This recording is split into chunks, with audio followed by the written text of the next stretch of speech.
pinaspasan at ang Panginoon ay nagpahinga ng ikapitong araw at pinaspasan, ginawang banal, pinagpala at pinagpahinga.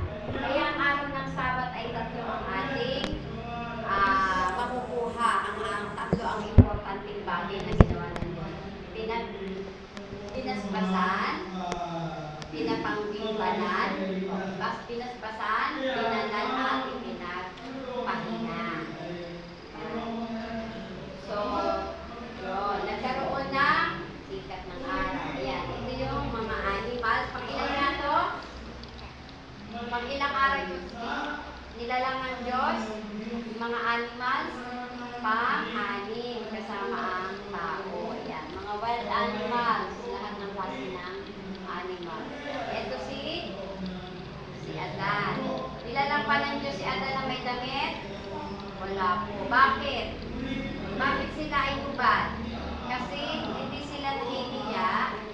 Kahit sila ay hubad na pareho, hindi sila nahihiya sa kanilang sarili. Bakit? Kasi sila ay wala pang kamalayan sa kasalanan. Ang bumabalot sa kanilang katawan ay ang kaluwalhatian ng Diyos. Kaya sila hindi nagkakahyaan silang dalawa ni Adan at ni Eva kahit sila ay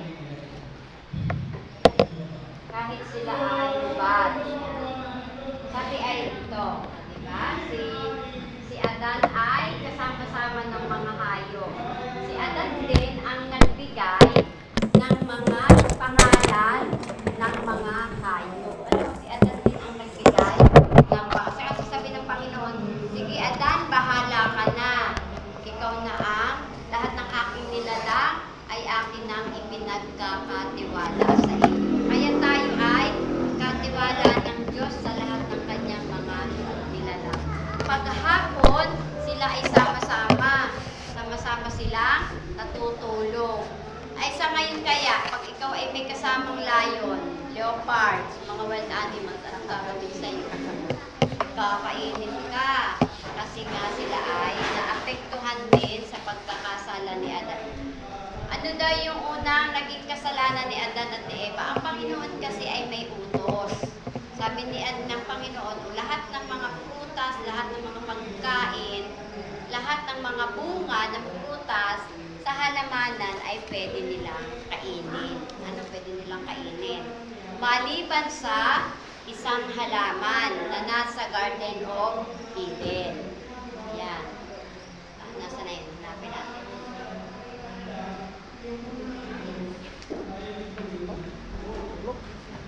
Garden of Eden.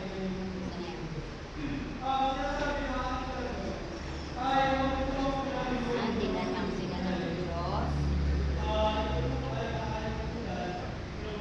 First mistake.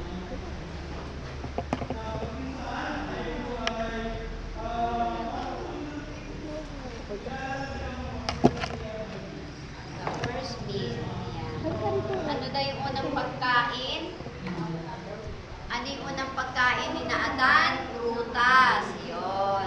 Sila ilalangin. Eh sabi ng Panginoon, huwag kang kakain ng prutas na nasa gitna na ng halamanan doon. Kung hindi, kayo ay mamamatay. Ito, pinakamagandang nilalang ng Diyos ay sino? Ang tao. Bakit pinakamagandang nilalang ng Diyos ay tao? Sapagkat sila ay, kawangis. Kawangis ng Diyos. Ang ganda si Eva, parang artista. Yan. Perfect ang pagkakagawa kay Adan at kay Eva. Ayan, sila ay walang damit. Kasi ang kanilang bumabalot sa kanilang katawan ay ang kaluwalhatian ng Diyos. Kaya sila ay walang damit. Ayun, hanggang sa ito ang kanilang tahanan. Sila ay hindi sila gumawa ng bahay na ganito, may bubong, may kwarto, tas may aircon. No, wala. Sila ay nakatira sa isang garden. O, sino dito ang may garden? Taas ang kamay. Yun. Oo nga naman, may garden sila kay Lola. Ano, diba? Pagka ikaw ay nasa lilim ng garden, maginhawa, diba? Mahangin. Masarap ang simoy ng hangin. Ayan. Ganyan din sa Garden of Eden. Mayroon silang ilog na sila umiinom. Hindi pa contaminated ang tubig doon kasi doon sila umiinom. Tapos ang ubas ay malalaki. Sino paborito ay ubas? Yun, masarap ang ubas, malalaki ang bunga. Yan o, malalaki ang bunga. Hindi kagaya ng ubas ngayon, ganyan-ganyan lang, isang subo lang ano. Ang ubas, ng panahon ni Adan at ni Eva, sing laki ng apple. Talagang kakagatin mo siya.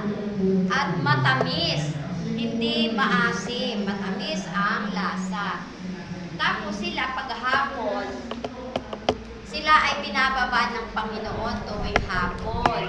Sila ay nag-aawitan, nagkukwento si Adan at si Eva sa ating Panginoon kung ano ang ginawa nila sa loob ng maghapon. Kayo ba mga anak, yung maghapon ginagawa niyo, kinukwento niyo kay nanay, kay tatay? O nanay, ganitong ginawa ko sa school, nag-drawing kami, nagkantahan, yan. Sebi, ikaw, anong ginagawa mo sa school? Do-drawing. Ano, yan.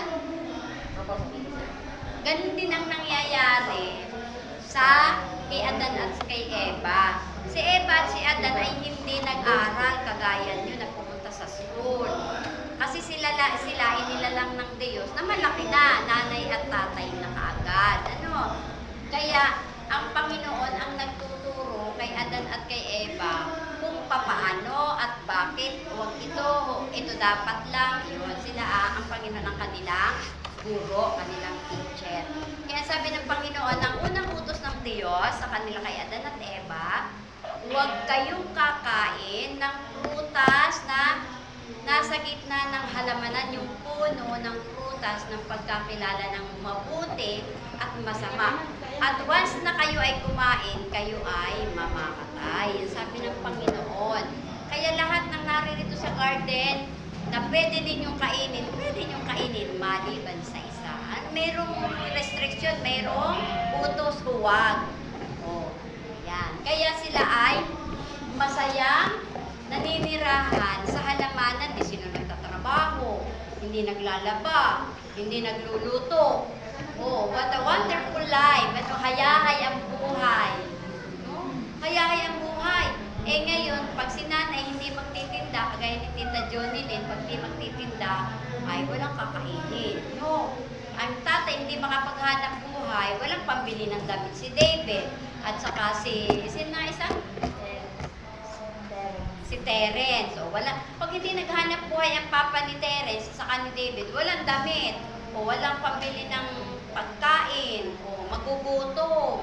Diba?